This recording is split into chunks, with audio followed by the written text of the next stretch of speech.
नमस्कार दोस्तों, कैसे हैं आप लोग। उम्मीद करता हूं आप लोग बहुत अच्छे होंगे और तैयारी आपकी बहुत अच्छे से चल रही होगी। दोस्तों, जैसे कि आपको पता है, उत्तर प्रदेश पुलिस भर्ती परीक्षा फरवरी में प्रस्तावित की गई है और उसी में आपका हिंदी के 37 क्वेश्चन आपके बहुत अहम रोल निभाने वाले हैं, क्योंकि यह 74% मतलब 74 अंक के यह भूमिका निभाने वाले हैं। और आपको पता है कि अगर उत्तर प्रदेश पुलिस में आपको सिलेक्शन चाहिए है तो हिंदी का रोल आपका बहुत अहम हो जाएगा, क्योंकि हिंदी आपकी मेरिट और स्कोर कार्ड को बहुत ऊपर लेकर जाएगी। और उसी को स्कोरिंग करने के लिए आपका प्रैक्टिस सेट नंबर 2 जो है ये हम आपके साथ लेकर आए हैं, जो कि पूरे एनालिसिस करने के बाद क्वेश्चन पेपर को और उन्हीं पैटर्न पर जो है ये आपका तैयार किया गया है।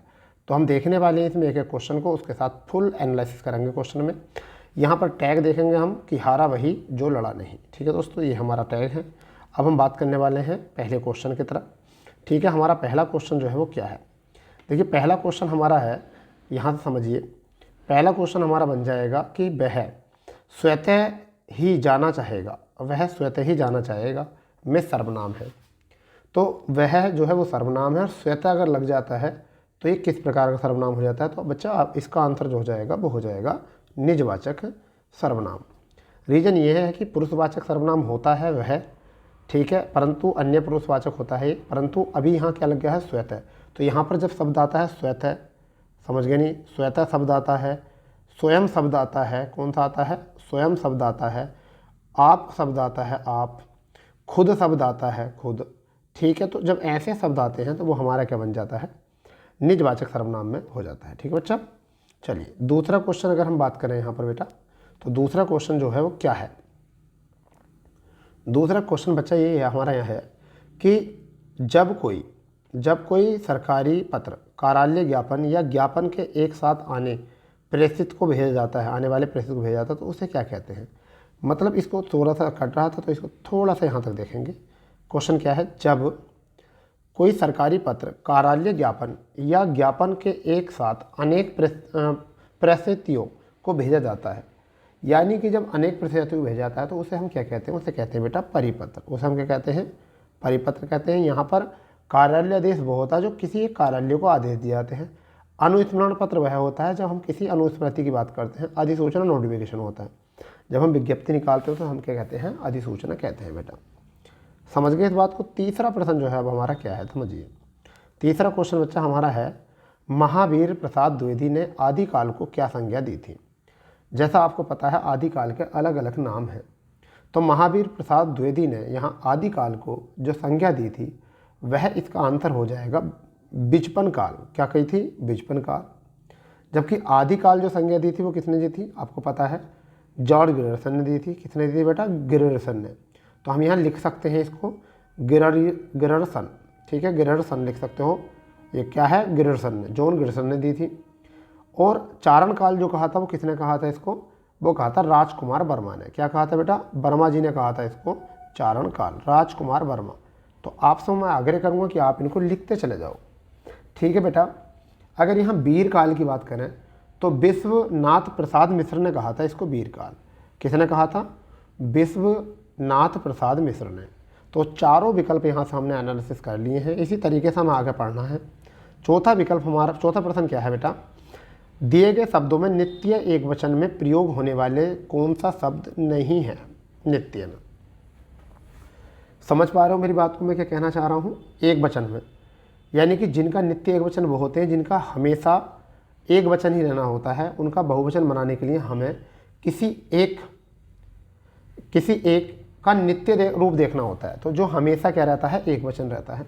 तो यहाँ पर आपका आंसर हो जाएगा हस्ताक्षर। ये एक वचन है, समझ गए नहीं। जनता, पानी, आकाश, ये आपका नहीं है। तो अब मैं आपको बताता हूँ यहाँ पर एक वचन में पानी का भी होता है रोल। किसका रहता है, पानी का रोल भी रहता है। ठीक है, आर्य बात समझ में। तो नित्य एक वचन अच्छा नहीं है, सॉरी।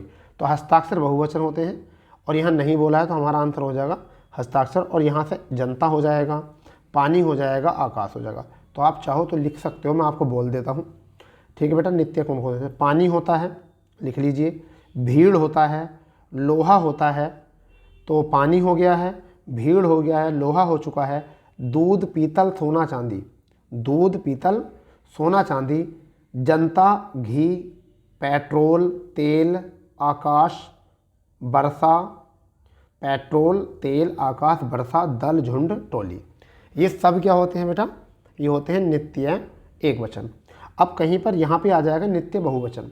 तो नित्य बहुवचन जो हमेशा बहुवचन में रहते हैं, आंसू, हस्ताक्षर, लोग, प्राण, दर्शन।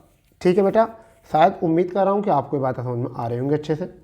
5वां क्वेश्चन जो है वो हमारा क्या है, उसको अच्छे से समझेंगे। हिंदी स्वरों का वर्गीकरण जब जीव के भाग के आधार पर किया जाता है तब उसका भेद अंतर्गत नहीं आता।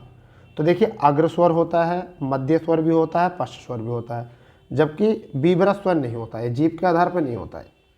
ये किसके आधार पर होता है? ये मुख द्वार खुलने के आधार पर होता है। तो मुख द्वार खुलने के आधार पर कौन सा होता है?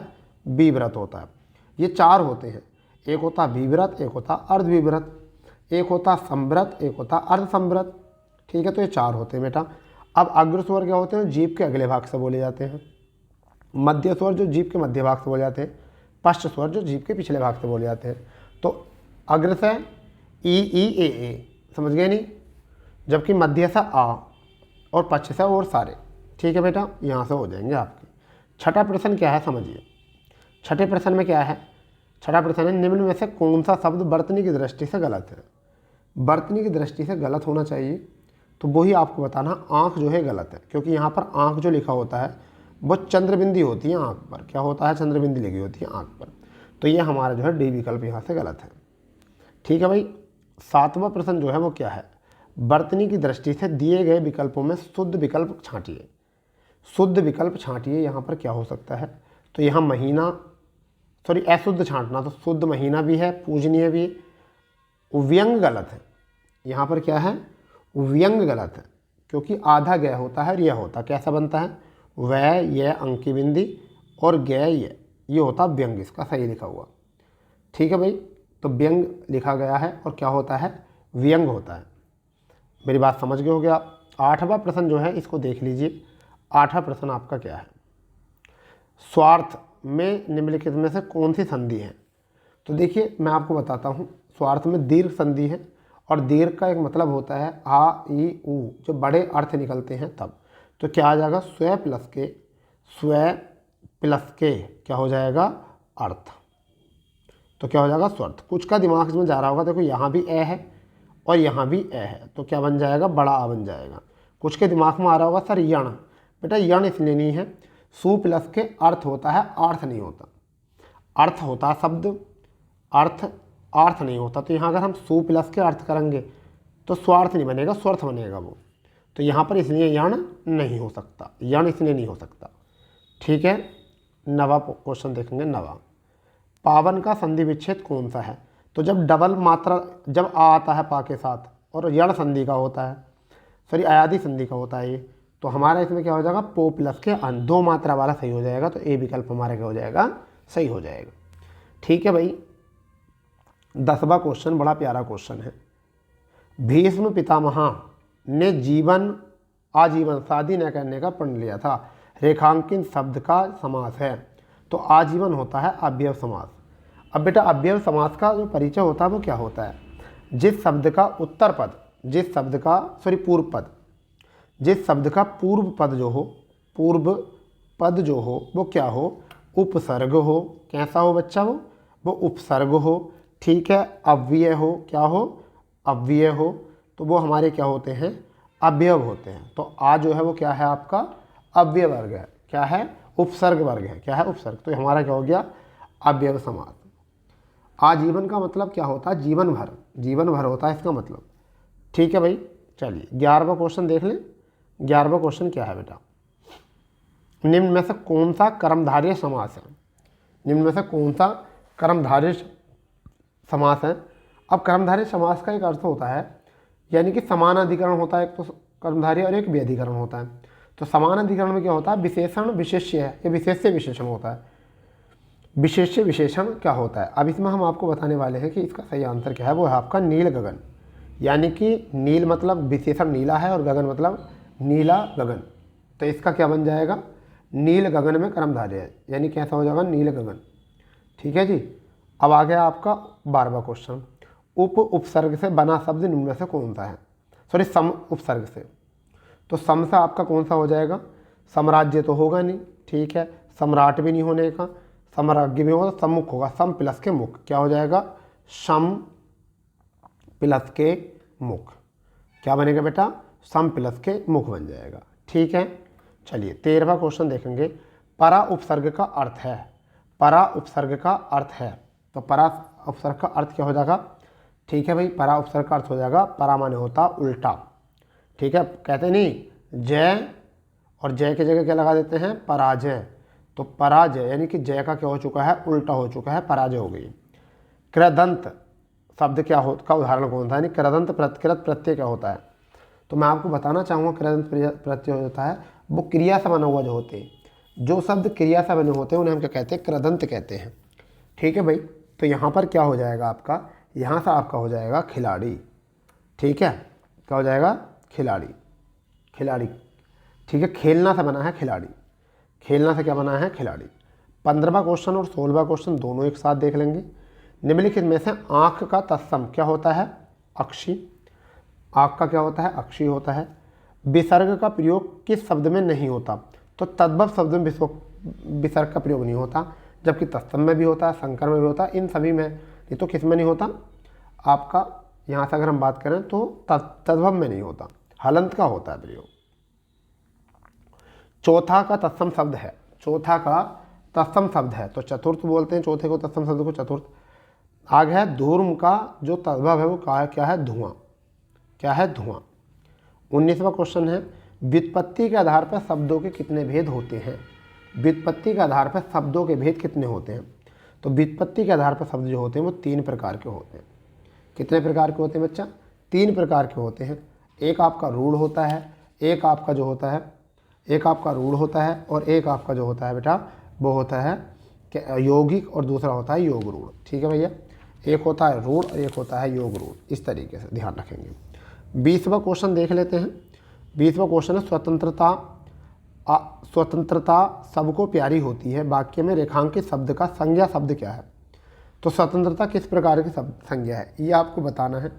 तो ये भाववाचक है, कैसी संज्ञा है, भाववाचक, जिसमें गुणों के बारे में बात की जाती है, तो उसे क्या कहते हैं, विशेषण के बारे में बात की जाती है, फीलिंग की बात की जाती है, वो होती है भाववाचक संज्ञा, ठीक है भाई। नेक्स्ट 21वां क्वेश्चन क्या है, पुरुषवाचक सर्वनाम चुनिए, आप अंदर आकर बैठिए, तो इसमें क्या है आपका पुरुषवाचक, ये तो आपको पता है क्या है, इसमें आप, तो इसमें हो गया पुरुषवाचक आप।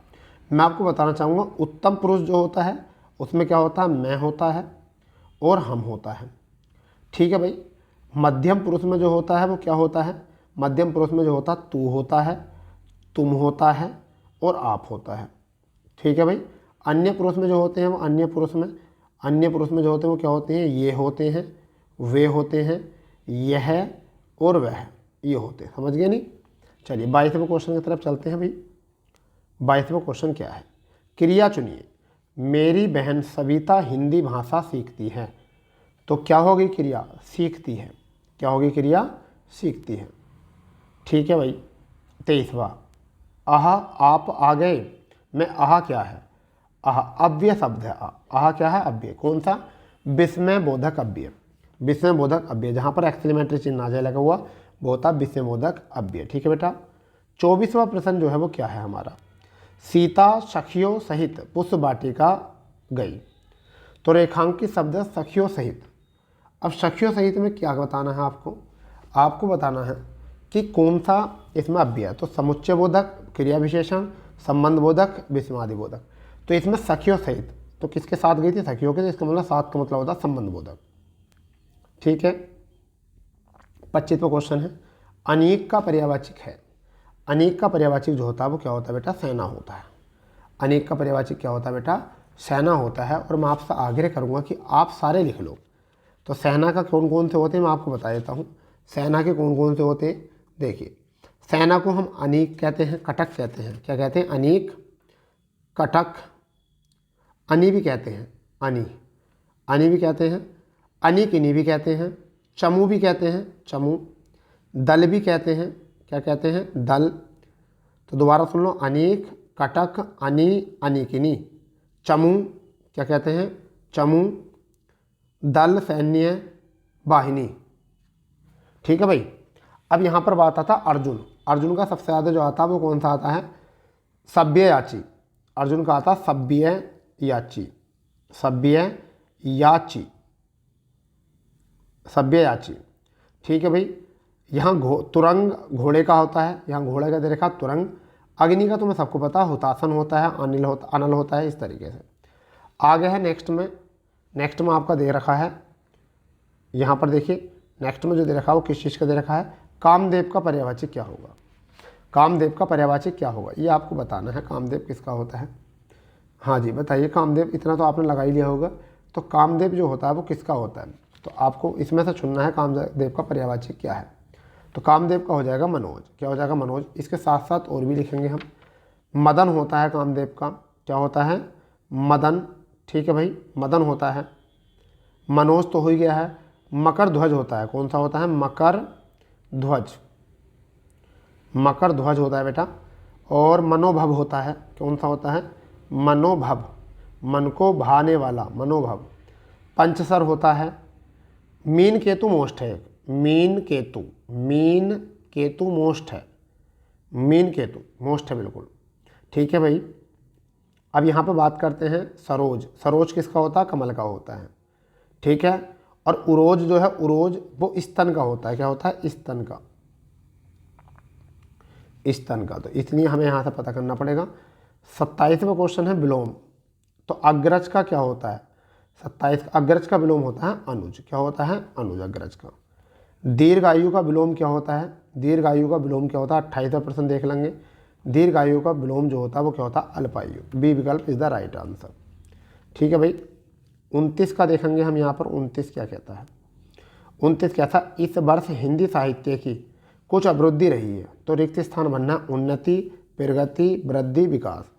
ठीक है। इस वर्ष हिंदी साहित्य की, इस वर्ष हिंदी साहित्य की प्रगति, क्या लिखेंगे, की आया है तो प्रगति, स्त्रीलिंग पहचान लेंगे। यहाँ परसर्ग से पहचान पड़ रही थी। ठीक है। 30वां प्रश्न देखेंगे यहाँ पर क्या है, गांधी जी का राम राज्य का स्वप्न आज तक नहीं हुआ। तो क्या नहीं हुआ भाई, आज तक साकार नहीं हुआ। आज तक क्या नहीं हुआ, साकार नहीं हुआ। नेक्स्ट 31वां क्वेश्चन क्या है बेटा, जिसका उपचार न हो सके उसे कहते हैं, जिसका उपचार ना हो सके उसे कहते हैं असाध्य। कहते नहीं ये असाध्य चीज़ है बिल्कुल। 32वां प्रश्न हमारा क्या है, किसी तथ्य को जानने की इच्छा रखने वाले को, किसी तथ्य की इच्छा को जानने वाले को क्या कहते हैं हम, क्या कहते हैं, हम जल्दी बताओगे तो क्या कहते हैं उसको, जिज्ञासु कहते हैं। क्या कहते हैं, जिज्ञासु। ठीक है। इसमें एक चीज़ और आती है, श्रम साध्य था पीछे, ये वाला एग्जाम में होता था श्रम साध्य। तो मैं इसके बारे में बता देता हूँ क्या होता है श्रम साध्य। जो परिश्रम से हो, जो परिश्रम से हो तो श्रम साध्य कहते हैं। तो इसे भी लिख लेना। 33वें प्रश्न की ओर चलते हैं। क्या है 33वां, अंधेरी नगरी का अर्थ क्या है।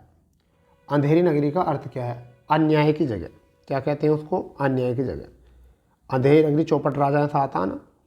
34वां प्रश्न है, चौकड़ी भूल जाना। चौकड़ी भूल जाना इसका मतलब क्या होता है, इसका मतलब होता है, चौकड़ी भूल जाने का मतलब होता है घबरा जाना। तो क्या होता है, घबरा जाना। एक ऐसे आता अर्धचंद्र देना, गर्दन पकड़ निकाल देना। ठीक है। अंत पाना, रहस्य जान लेना। जांग ठोकना, चुनौती देना, ऐसे आ जाते हैं एग्जाम में। 35वां प्रश्न जानेंगे क्या है 35वां प्रश्न, अंधों में काना राजा। बहुत बढ़िया, ये तो बहुत अच्छा है। अंधों में काना यानी गुणहीनों के बीच एक गुणवान व्यक्ति, गुणहीनों के बीच एक गुणवान व्यक्ति, ये करेक्ट हो जाएगा। 36वां प्रश्न क्या है हमारा, सलमा घर जाती है वाक्य में है। सलमा घर जाती है वाक्य में क्या है, सरल वाक्य है, कुछ नहीं है इसमें, सरल वाक्य है। और आज के सेशन का और प्रैक्टिस सेट का अंतिम प्रश्न क्या है, निम्नलिखित में संयुक्त वाक्य का उदाहरण क्या है। संयुक्त वाक्य का उदाहरण क्या है, तो आपको पता होना चाहिए संयुक्त वाक्य का उदाहरण क्या है। ठीक है। तो इसमें क्या होता है संयुक्त वाक्य में, संयुक्त वाक्य में बेटा क्या होता है आपको पता होना चाहिए कि इसमें आपके कंजंक्शन लगे होते हैं। तो मैंने कहा आप बताएं कि आपकी क्या समस्या। तो ये तो मिश्र हो गया कि आ गया इसमें, मैं तुम्हारे साथ व्यापार करना चाहता हूँ। तो ये आपका क्या हो गया, सरल वाक्य हो गया। उसने खाना खाया और सो गया, तो यही आपका आंसर है। और आ गया इसमें, क्या आ गया? और। ठीक है, श्रम करके सफल, ये मिश्र वाक्य है। क्या है ये? मिश्र वाक्य। हमसे पूछा क्या था? संयुक्त वाक्य। तो करेक्ट आंसर ऑप्शन सी। तो दोस्तों मैं उम्मीद कर रहा हूँ कि आपको सेशन में बहुत मज़ा आ रहा होगा, और ज़रूरी भी है इनको प्रैक्टिस करना, क्योंकि ये आपके उत्तर प्रदेश पुलिस में बहुत अहम रोल निभाने वाला है हिंदी सेशन जो है। तो अगर सेशन आपको पसंद आया है तो अपने दोस्तों में शेयर करेंगे, और ज़्यादा से ज़्यादा जो है सब्सक्राइब करेंगे चैनल को, क्योंकि अगर आप मेहनत करोगे तो हम भी मेहनत करेंगे, ऐसा नहीं है। ठीक है दोस्तों, और अपनी प्रैक्टिस बहुत अच्छे से करिए बनाकर। ठीक है दोस्तों, चलिए मिलते हैं ऐसी नई क्लास के साथ। जब तक के लिए जय हिंद, जय भारत, वंदे मातरम।